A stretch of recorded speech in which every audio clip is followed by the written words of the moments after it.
Sini Rey. Jangan sini Rey.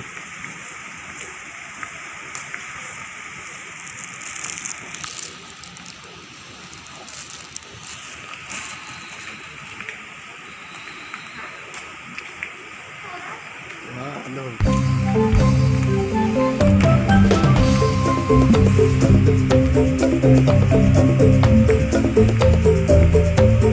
Kereta api. Pintu keluar.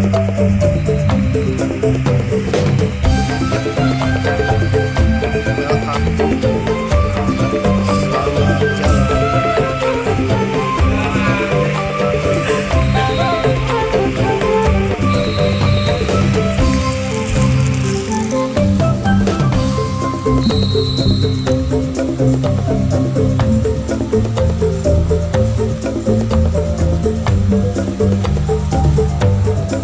Yuk.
Surya tenggelam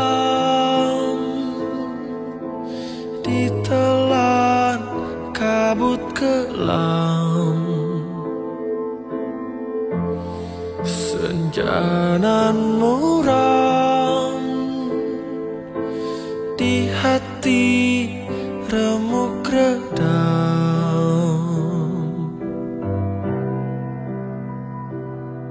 Jalan berliku dalam kehidupan dua remaja kehilangan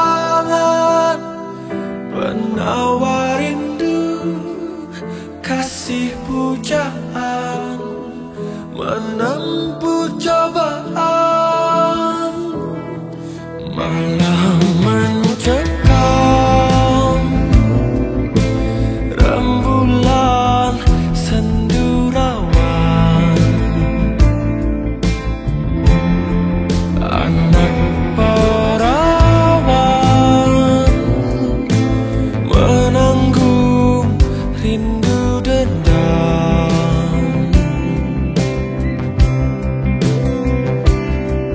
Jalan berliku dalam kehidupan dua remaja kehilangan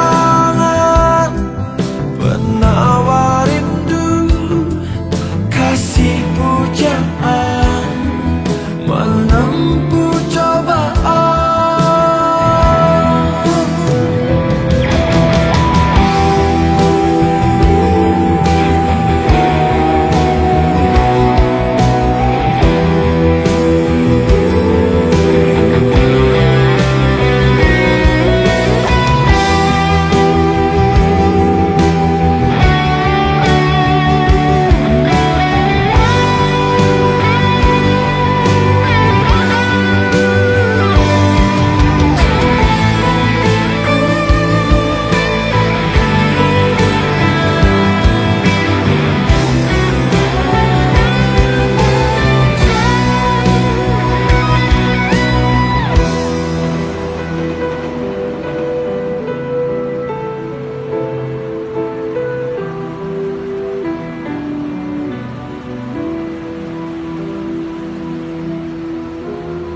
Surya tenggelam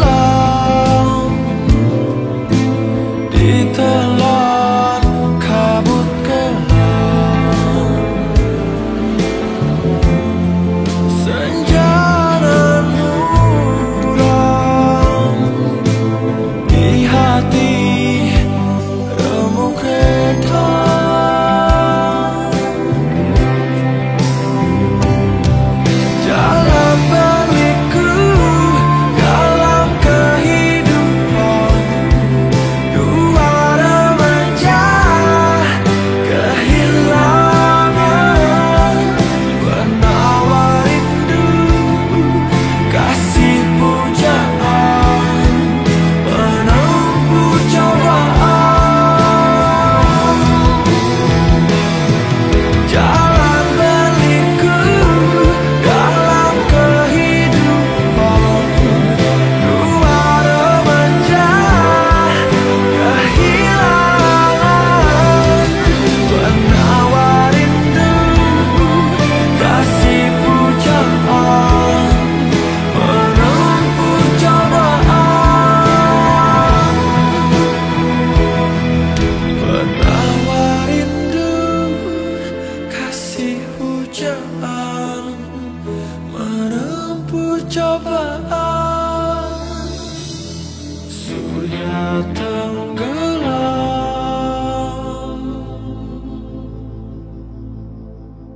Oke, coba tengok sebelah kiri. Rey, tengok sebelah kiri apa? Hah? Apa itu? Tengok sebelah kiri. Hei, coba tengok sebelah kiri. Mohon.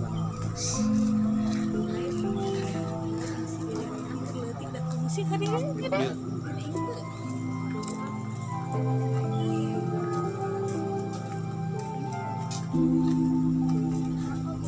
Ntar rek nongkrong lagi dia tuh. Keluar. Iya. Tidak. Sore. Jadi masih dikunci kan ya? Oh. Duduk dulu lah. Belah di dia tuh, belah itu tuh. Sini.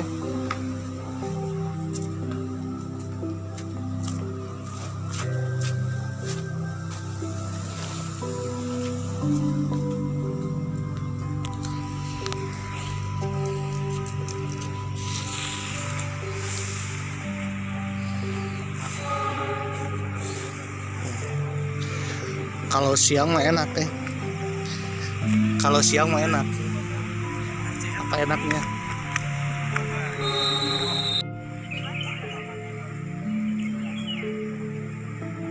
Di atas Monas.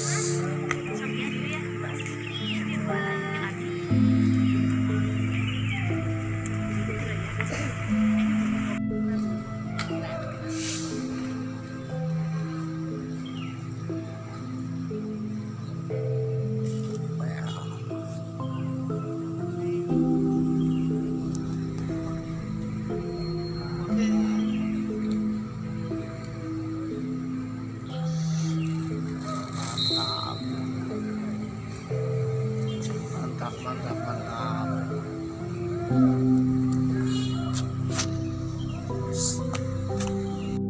Oke guys,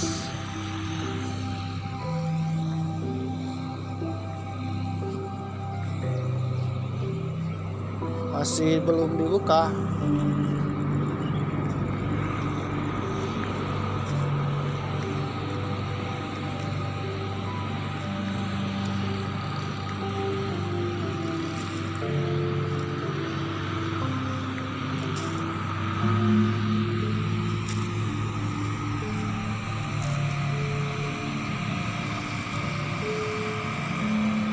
Selamat datang di Monas. Coba lihat boy. Pagi hari pukul 5. Panas gagah guys. Depan ya. Si Ray.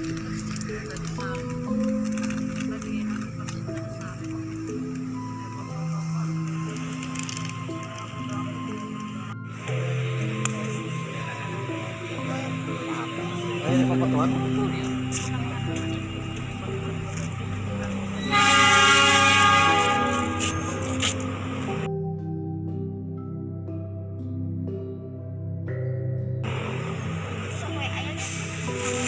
Ada siangan mah tak kabelah dia udah banyak mak tukang dagang.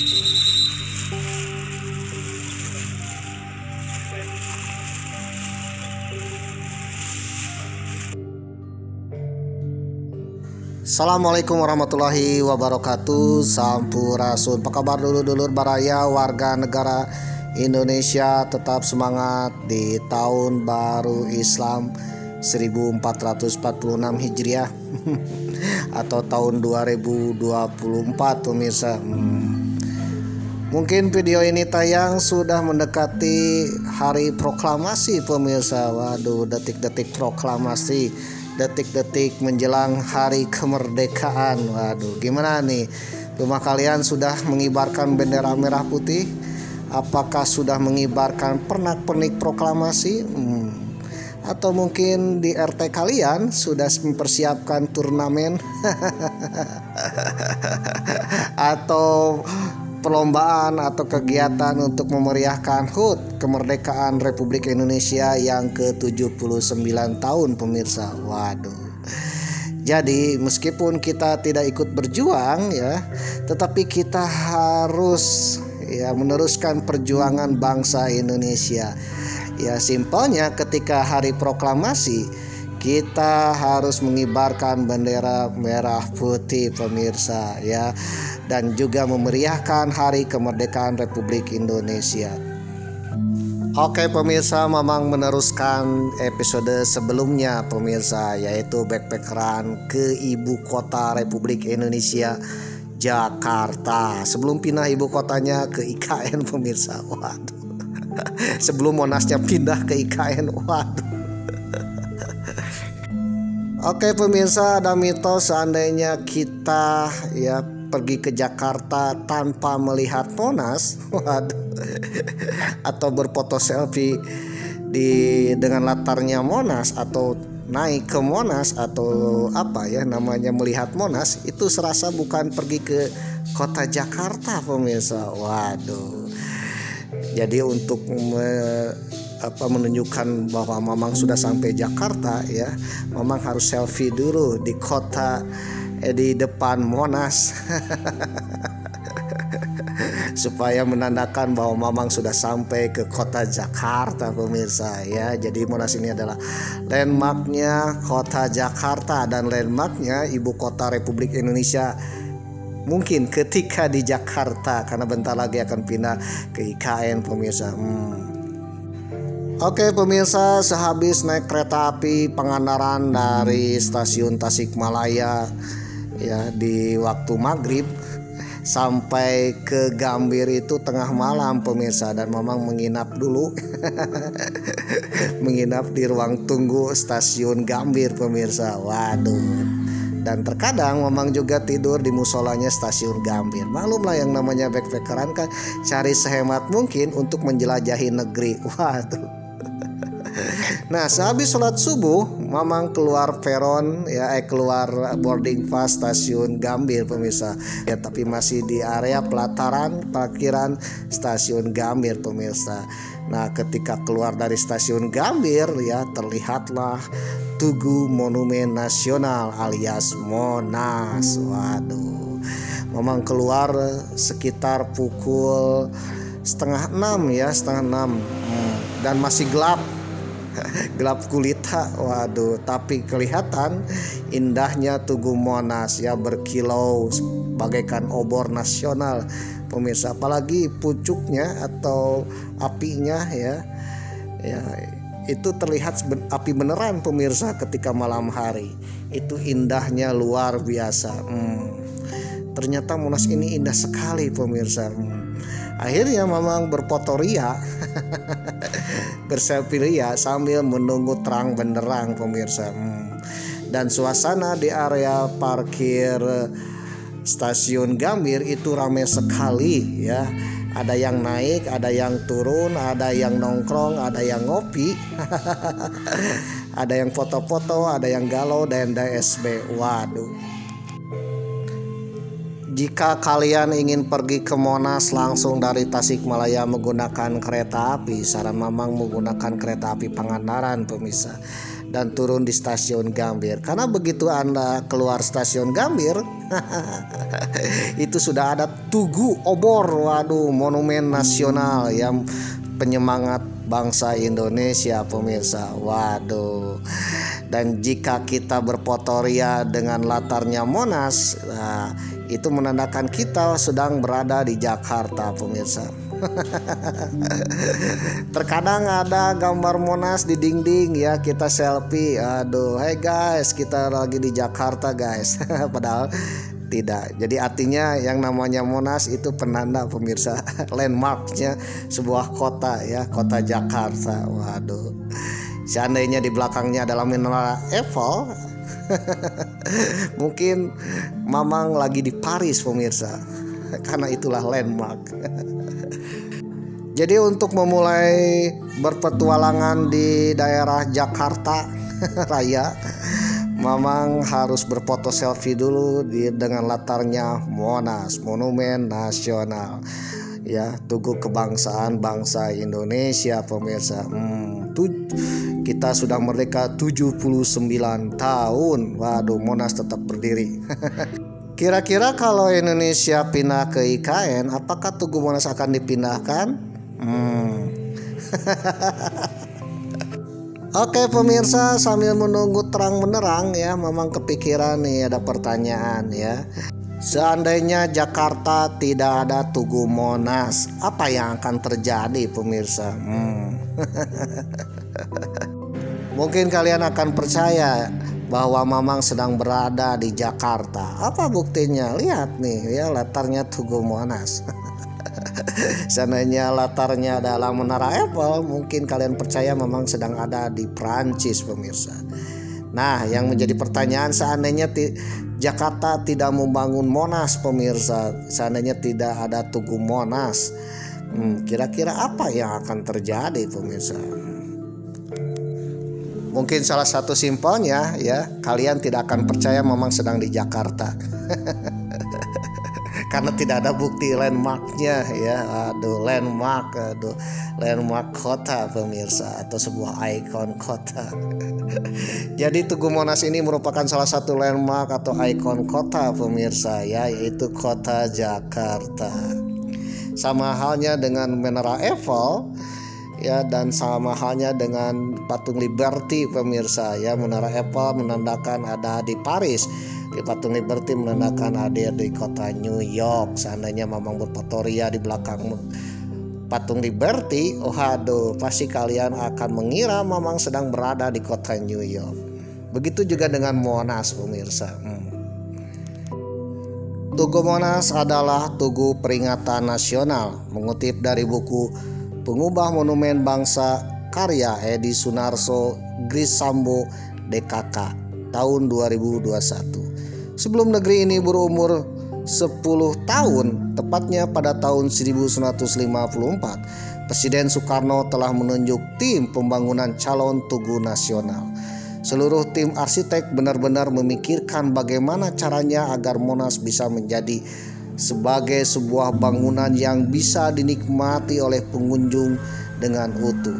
Pada tahun 1961, perancang pembangunan Tugu Peringatan Nasional diresmikan. Tugu Peringatan Nasional dibangun dengan tujuan untuk memperingati dan mengenang perjuangan dan perlawanan rakyat Indonesia dalam merebut kemerdekaan dari tangan penjajah. Tugu tersebut dibangun dalam kurun waktu 14 tahun. 14 tahun ya dibangunnya. Kemudian baru diresmikan dan dibuka untuk umum pada 12 Juli 1975. Kata nasional pada Tugu Peringatan Nasional berasal dari kata dasar nation yang berarti bangsa, bukan negara. Maka nasional adalah memiliki sifat bangsa atau tepatnya kebangsaan. Adapun bangunan Tugu Monas ya, Monas itu monumen nasional, dirancang sedemikian rupa sehingga memiliki banyak ruang. Di lantai dasar atau yang biasa disebut sebagai cawan Monas ada ruang kemerdekaan yang menyimpan naskah asli proklamasi. Di pelataran cawan Monas akan nampak pemandangan 4 sisi Taman Medan Merdeka Monas. Sedangkan pada bagian puncak Tugu Monas, tepatnya pada landasan peletakan api emas, adalah pelataran puncak Tugu Nasional yang memiliki tinggi 110 meter. Untuk masuk ke bangunan Tugu dari gerbang masuk yang manapun, wisatawan harus mengelilingi cawan Monas. Baru kemudian turun ke loket, masuk ke Rubana. Setelah membeli tiket, wisatawan harus melalui lorong yang relatif sempit dan panjang sebelum memutuskan untuk naik ke lantai atas atau turun ke lantai bawah. Di atas ada pelataran puncak Tugu Nasional dan di bawah ada Museum Sejarah Nasional. Bagi si wisatawan yang ingin melihat langsung naskah asli proklamasi yang berada di cawan Monas. Dilansir dari laman tirto.id dengan judul artikel Sejarah Monas dan Ironi Cita-Cita Bung Karno. Tegak menjulang gagah tiada lengkang di gerus zaman. Penulisnya Iswara N. Raditya, terbit 12 Juli 2018. Dari Yogyakarta, ibu kota Republik Indonesia, kembali lagi ke Jakarta pada tahun 1950. Jadi ibu kota Republik Indonesia sempat pindah ke Yogyakarta akibat agresi militer Belanda, pemirsa. Setelah pengakuan Belanda, akhirnya ibu kota Republik Indonesia pun pindah dari Yogyakarta ke Jakarta ya, pindah kembali. Soekarno selaku presiden pun langsung berhasrat membangun suatu simbol, untuk mempresentasikan karakter bangsa, layaknya Menara Eiffel di Paris sebagai lambang revolusi Prancis, dan juga patung Liberty kebebasan di kota New York yang melambangkan negara Amerika yang bebas humanis. Dikutip dari laman historia.id dengan judul Jalan Panjang Mewujudkan Monumen Nasional. Soekarno percaya pada kekuatan monumen, pada makna yang ada di baliknya. Kekuasaannya runtuh tetapi monumennya bertahan. Ditulis oleh Hendaru Trihanggoro 13 Juli 2019. Monumen Nasional dibuka untuk umum pertama kali pada tanggal 12 Juli 1975. Tidak mudah untuk mewujudkan Monas dan membentuknya secara utuh dalam satu gagasan besar. Perlu waktu hampir 14 tahun untuk merampungkan pembangunan fisik Tugu setinggi 132 meter ini. Gagasan pembangunannya pun dirempuh selama hampir 6 tahun. Siapa penggagas pembangunan Monas masih simpang siur.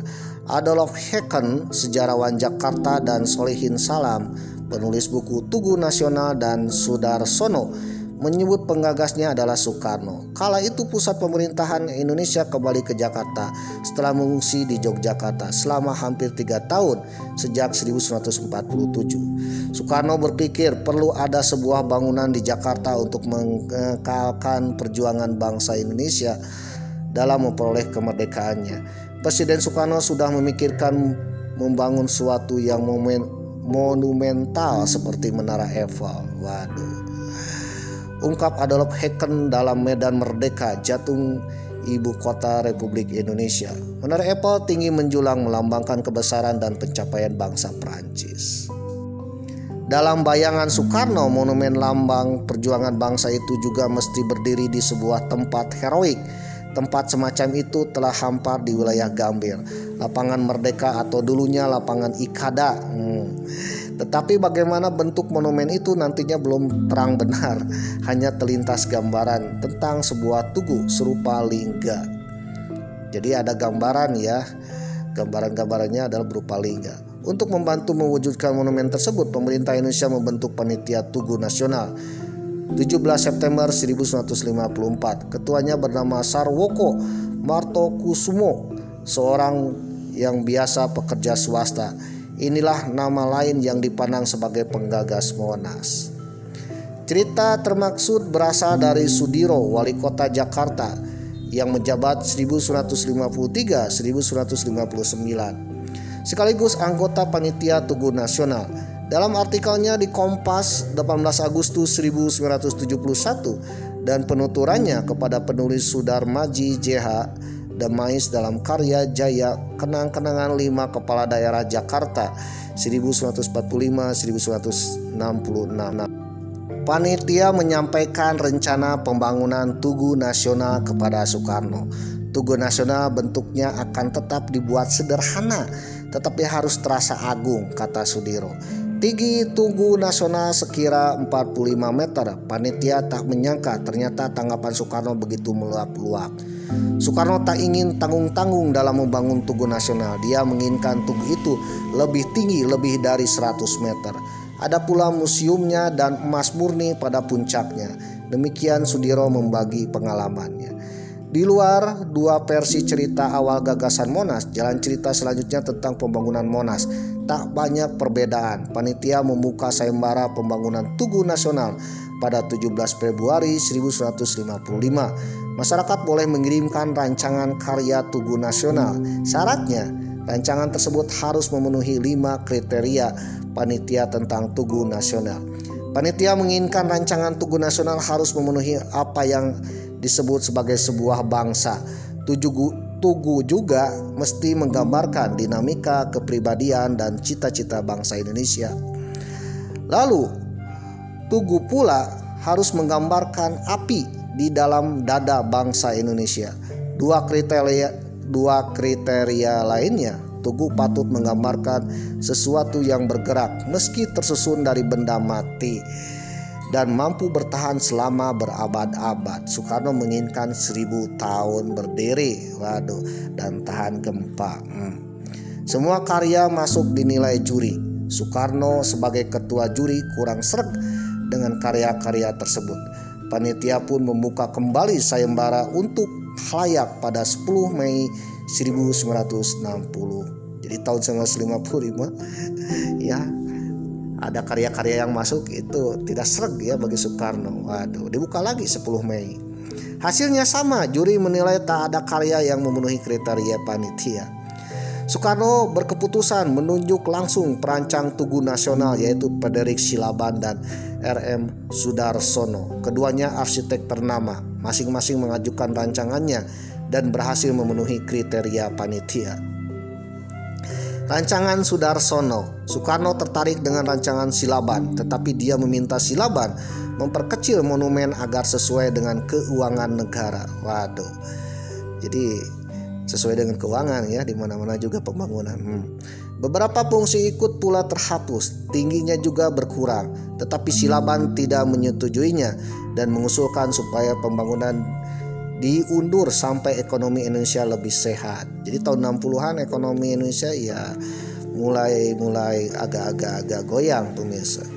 Soekarno beralih ke rancangan Sudarsono, sebuah tugu ya berbentuk lingga setinggi 111,70 meter di atas pelataran persegi 4 berukuran 45 meter.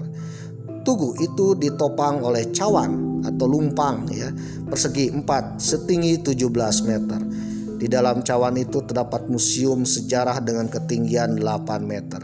Semua angka tersebut melambangkan waktu proklamasi kemerdekaan Indonesia. Tentang maksud pengadaan museum sejarah di dalam cawan, Soekarno menjelaskan sebagai berikut. Agar supaya tiap-tiap manusia Indonesia yang masuk dalam museum sejarah itu keluar dari museum itu nanti dengan rasa I am Indonesian. Kata Soekarno dalam pidatonya termuat di Revolusi Belum Selesai, suntingan Budi Setiono dan Buni Triana. Selesai dengan urusan perancangan, pemerintah lantas mengumumkan pembangunan fisik Monas akan segera berjalan di lapangan Merdeka pada Agustus 1961. Jadi pembangunan Tugu Monas zaman Soekarno itu agak-agak dikebut ya, meskipun keuangannya ya gonjang-ganjing. Untuk itu lapangan Merdeka harus lekas bersih dari segala macam bangunan. Kantor besar kepolisian, stadion Persija, dan kantor telepon dipindahkan ke tempat lain. Ya dibongkar di jen lapangan. Dana pemindahan bangunan di lapangan Merdeka dan pembangunan Monas berasal dari sumbangan masyarakat, sumbangan pengusaha, sumbangan ekspor kopra, dan sumbangan karcis bioskop. Tidak saya bangunkan dengan 1 sen pun daripada budget negara, kata Soekarno. Ternyata dalam pembangunan pun ada kritik terhadap Monas. Soekarno berkata seperti itu untuk menanggapi para pengkritik Monas. Kritik terhadap pembangunan Monas sangat keras. Para pengkritik mengatakan bahwa Soekarno menghambur-hamburkan uang negara dan melupakan kebutuhan nyata rakyat di tengah situasi ekonomi morat-marit ya. Membangun di atas ketika morat-marit. Rakyat butuh makan dan pakaian, bukan sebuah monumen. Begitu kata para pengkritik terhadap kritik termaksud. Soekarno berpendapat bahwa monumen sama pentingnya seperti pangan dan pakaian ya. Jadi kalau menurut Soekarno monumen juga sama pentingnya ya, pangan dan pakaian. Monumen adalah makanan jiwa bagi sebuah bangsa. Monumen adalah juga pakaian untuk sebuah bangsa. Bangsa tidak hidup dari roti dan nasi toh, kata Soekarno. Dikutip dari historia.id. Soekarno percaya pada kekuatan monumen, pada makna yang ada di baliknya. Sebuah bangsa yang hebat, jiwanya dan hasratnya adalah kebutuhan yang absolut untuk hebatannya. Harus disimbolkan dengan sebuah benda materia, sebuah benda yang hebat, bahkan yang kadang akan membuka mata dari bangsa-bangsa lain dengan penuh kekaguman, ujar Soekarno dalam artikel historia.id. Jadi cita-cita Bung Karno ini sangat tinggi pemirsa ya, ingin membangun sebuah monumen untuk mengingatkan perjuangan bangsa. Namun juga pembangunannya ya pada saat yang dalam ekonomi gonjang-ganjing pemirsa. Waduh, dan juga banyak sekali pengkritiknya. Namun Soekarno tidak peduli dengan kritik-kritik. Aduh ya, dikritik. Pak Karno harusnya fokuskan kepada pangan, sandang ya. Tapi kata Pak Karno, yang namanya sandang pangan pun ya, Tugu Monas pun itu sandang pangan jiwa raga bangsa Indonesia. Aduh. Akhirnya pembangunan Monas pun tetap berjalan ya, meskipun dalam keadaan yang ekonomi agak sulit pemirsa. Namun sayangnya pembangunan Monumen Nasional ini ya sempat berhenti. Waduh, di tengah-tengah. Kenapa nih? Karena ada peristiwa G30S PKI. Ketika peristiwa G30S PKI ya di tahun 1965, 1966, waduh, ini pembangunan Monas pun terhenti total pemirsa dan tidak dilanjutkan. Waduh, terhenti ya. Sehingga akhirnya Soekarno pun lengser dari jabatan dan digantikan oleh Presiden Republik Indonesia yang kedua, yaitu Haji Muhammad Soeharto. Dikutip dari majalah Tempo.co, dengan judul artikel "Hari ini 60 tahun Monas, pembangunan di masa Soekarno diresmikan oleh era Soeharto." Edisi Selasa, 17 Agustus 2021. Editor Esdian Andrianto. Pembangunan Monas pada ada 3 tahap ya. Tahap pertama era Soekarno tahun 1961 sampai 1965 dengan sumber dana ya dari sumbangan masyarakat Indonesia dan di bawah pengawasan panitia Monumen Nasional. Kemudian tahap kedua tahun 1966 sampai 1968 masih kekuasaan Soekarno ya. Tapi ada super semar di situ, di mana Soeharto ya ada bersumber dana dari anggaran pemerintah pusat melalui Sekretariat Negara Republik Indonesia. Pada tahap ini pembangunan cukup tersendat karena biaya yang terbatas dan bahkan berterhenti ya. Kadang jalan, kadang terhenti ya. Ada uang jalan, tidak ada uang ya hentikan dulu. Lalu setelah Soeharto menjabat menjadi presiden, lalu Monas pun ya tidak dihancurkan tetapi dilanjutkan pembangunannya yang dikenal dengan pembangunan Monas pada tahap ketiga. Pada tahap ketiga yaitu tahun 1969 sampai 1976, biaya pembangunan bersumber dari pemerintah pusat namun melalui Direktorat Jenderal Anggaran serta berada dalam pengawasan panitia pembina Tugu Nasional. Setelah melalui perjalanan yang panjang ya, Monas mulai dibuka bagi masyarakat pada 12 Juli 1975 di era Presiden Soeharto dan masih berdiri kokoh hingga saat ini. Jadi pembangunan Monas ini sangat panjang, 14 tahun ya. Dari era Soekarno, penggagasnya Pak Karno, cita-cita Bung Karno. Tetapi selesai pembangunannya ketika era Soeharto. Bahkan ketika selesai dibangunnya Monas, Pak Karno sudah tiada pemirsa. Waduh.